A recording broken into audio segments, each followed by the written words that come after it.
Bonjour. Nous voici devant l'église de Couilly-Pont-aux-Dames dédiée à saint Georges. Jusqu'à la fin du XIe siècle, le territoire de Couilly comprend ceux de Saint-Germain, Montry et Sbly.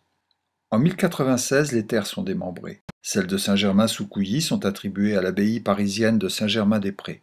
En reconnaissance, les religieux de Saint-Germain donnent à l'église paroissiale de Couilly quelques reliques de saint Georges venus d'Espagne au cours du IXe siècle. Saint Georges, originaire de Cappadoce, officier de l'armée romaine sous le règne de l'empereur Dioclétien, aurait été emprisonné et torturé durant 7 ans jusqu'à sa décapitation en l'an 303.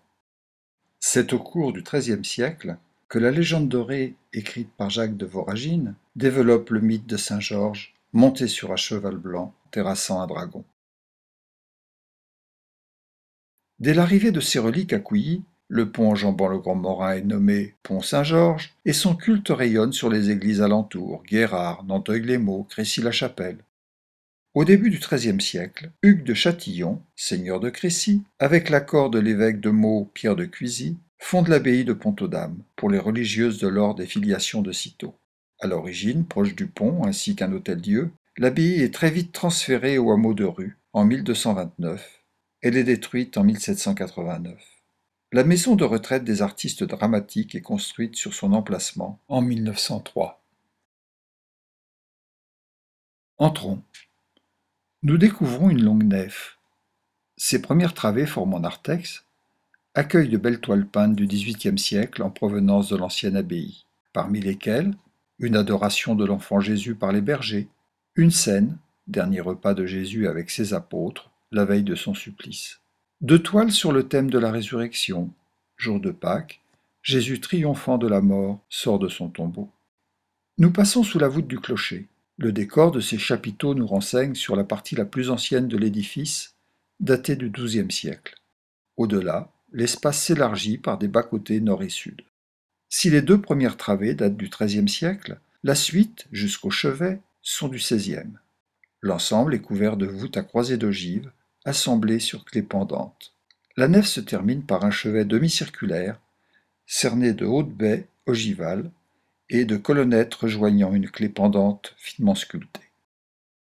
Cette église abrite de nombreuses œuvres. La plus ancienne, du XIVe siècle, cette statue en albâtre d'une Vierge à l'Enfant. Suspendu, un Christ en croix en bois polychrome du XVIe, à l'origine la Vierge et l'apôtre Jean l'encadraient sur une poutre de gloire. D'autres statues du XVIIe et XVIIIe siècle, un Saint Georges, patron de cette église, ainsi qu'un Saint Jean-Baptiste, ornent le retable de l'ancien maître-autel. L'autel sud, dédié à la Vierge, est surmonté d'une Immaculée Conception en bois doré. En retable de l'autel nord, la toile du XVIIe siècle du peintre Ambroise Dubois représente la Pentecôte, fête chrétienne célébrée 50 jours après Pâques. Pâques, c'est la résurrection du Christ, après sa mort sur la croix.